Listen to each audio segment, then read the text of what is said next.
Matapos sabihin ng aktres na si Catherine Bernardo sa isa sa kanyang naging panayam na bubukod na siya ng bahay mula sa kanyang pamilya. Napabalita naman ang di umano'y tampuhan nilang mag-ina ni Mommy Min. Ayon sa nilabas sa channel ng OG Dia Showbiz Update ay baka ang dahilan ng madalas na tampuhan na mag-inang Catherine at Mommy Min ay ang pagdedesisyon ng aktres na bumukod na ng bahay.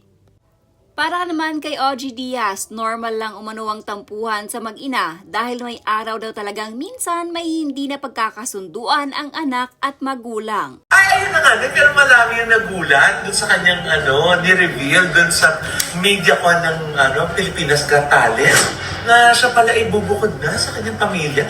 Hindi ba kakagawa lang ng bahay niya? Oo. At tapos ngayon bubukod na siya. Ano sabi mo dun?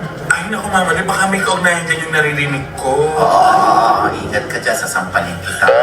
Ano yun? Parang natatakot sabihin Pero naririnig ko lang naman ito, Oji, na madalas daw nagtatalo ngayon si Mami ni, tsaka si Catherine. Si Joseph po nagsabi. Napasadaan naman ito, Oji. Alam naman tayo, mahilig magbasa ng mga comment. Ano naman, ako Normal naman yan sa naman, bubukod lang, nag-aaway na. Oo nga.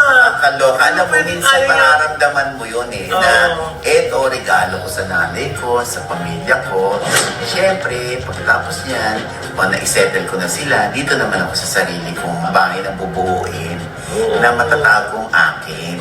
At Ganun saka, naman yun. di ba normal naman sa karamihan ng mga tao, lalo na pag nadadagdagan tayo ng edad at saka financially stable naman tayo, na gusto natin ma-experience yung independence. Di ba? Minsan may mga times na gusto natin na solo lang tayo sa bahay natin, di ba? Na makakapagpahinga, na walang nag-aalala. Minsan yun yung nakakaano na yun, di ba? Pag when we live with our parents, minsan kasi kahit na hindi naman issue yung uwi ka halimbawa ng gabi, galing sa trabaho, pero dahil nag-aalala sila sa pag-uwi mo, minsan yun din siguro yung ibang reason ng ibang naging independent. Saan ko nagkaroon ng idea na, minsan nagtatalo yung mother-daughter? Pero nabasa ko lang sa mga comment section ng mga chika-chika. Sa mga netizen, na wala nga, hanapin ko nga ulit.